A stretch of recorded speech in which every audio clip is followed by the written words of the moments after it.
नमस्कार दर्शक बंधु शुभ सकाळ आज हूँ एप्रिल मास 1 तारिख बुधवार। आज मु आपण पाखु ओडिशा तथा देश विदेशर 25टी बछा बछा गुरुत्वपूर्ण खबर नहीं कर जो खबर गुड़िक आपण मैंने जाना निहाती जरूरी। तेबे एथिमध्यरे सुभद्रा योजना, ration card, Awas Yojana, CM किसान, पीएम किसान, सुना दर, पेट्रोल दर, पाणीपाग, कोरोना अपडेट, नूतन सरकारी योजना एवं बहुत सारा खबर रही।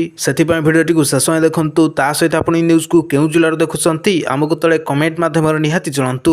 आम चैनल नुआ कर आसते दयाकर चैनल टी एवं सब्सक्राइब कर दिंतु। पाखर आसुवा बेल आइकन को प्रेस कर रखु जहाँफल बड़ी गुरुत्वपूर्ण खबर आसिले आपण सर्वप्रथमे नोटिफिकेशन जरिए पाई पारिबे। तेबे डेरी नक चलतु खबर उपरे नजर पकईबा। आज प्रथम खबर शेष होला खरीफ धान किणा प्रक्रिया रहीगले लक्षाधिक चाषी।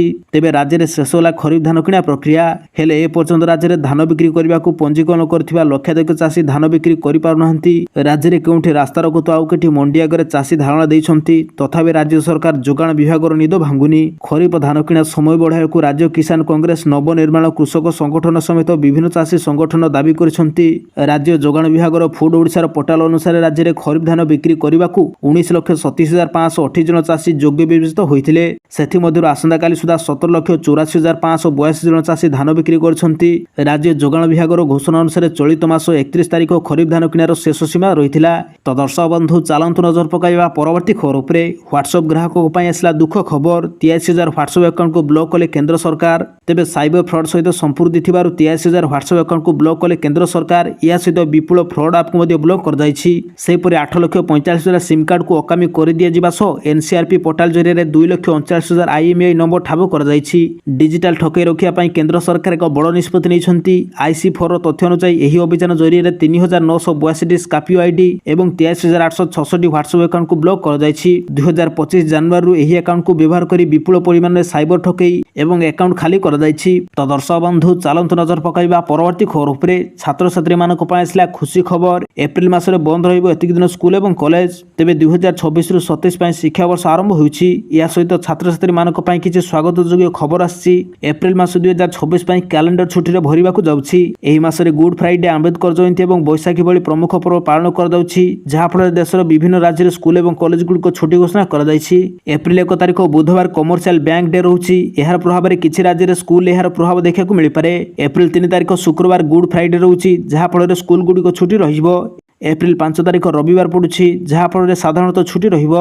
एप्रिल 14 तारिख मंगलवार रहउछि। आंबेडकर जयंती पालन करा जिया जोगु स्कूल गुड़िक बंद रहिबो। तो दर्शक बंधु चलतु नजर पकाइबा परवर्ती खबर उपरे। आज ठारू एटीएम रु टंका उठाइबे हेबो महंगा। तेबे 1 एप्रिल 2026 ठारू HDFC bank, Punjab national bank एवं बंधन बैंक सेमानकर एटीएम नियम परिवर्तन करिवे। एथिरे मागणा कारोबार सीमा, नगद उठाण सीमा एवं अतिरिक्त कारोबार शुल्क अंतर्भुक्त रहिछि। एही नूतन नियम कार्यकारी हेबा सहित ग्राहक मानकु पूर्व अपेक्षा अधिक योजना सहित एटीएम व्यवहार करियाको पड़िबो। कारण निर्धारित सीमा अतिक्रम करथिबा कारोबार पई अतिरिक्त शुल्क लागू होई पारे। एही परिवर्तन गुड़िक सीधा सड़क सेमानक व्यवहार उपरे पकाइबो जो माने बारंबार एटीएम कार्ड व्यवहार करथांती। एचडीएफसी बैंक रे सबुठार बड़ परिवर्तन यूपीआई व्यवहार कर नगद उठाण सहित जड़ित हेबो। बंधन बैंक मागणा कारोबार संख्या मध्ये परिवर्तन करछि। प्रति मासरे 5टी मागणा आर्थिक कारोबार पई एहार निजस्व एटीएम रे उपलब्ध हेबो। तो दर्शक बंधु चलंतु नजर पकाइबा परवर्ती खबर उपरे। 50 टंका जमा कले मिलिबो 25 लाख टंका। एलआईसी रो योजना करिदेबो धनी। तेबे भारतीय जीवन बीमा निगम एलआईसी दशंधि धरी लक्ष लक्ष भारतीयों पर आत्मविश्वास एवं सुरक्षार प्रतीक हो आसी। योजना अंतर्गत सामान्य 25 लाख टंकार एक पांठि सृष्टि करिहेबो। जदि जने व्यक्ति 25 लाख टंकार एक बड़ पांठि चाहुछंती तेबे आगामी 35 वर्ष पई संचय करबाक पड़िबो। जदि एही राशि को मासिक आधार विभक्त करा जाय तेबे यह प्रति मासरे 1359 टंका एवं प्रतिदिन मात्र 45 टंका होइथाय। तो दर्शक बंधु चलंतु नजर पकाइबा परवर्ती खबर उपरे।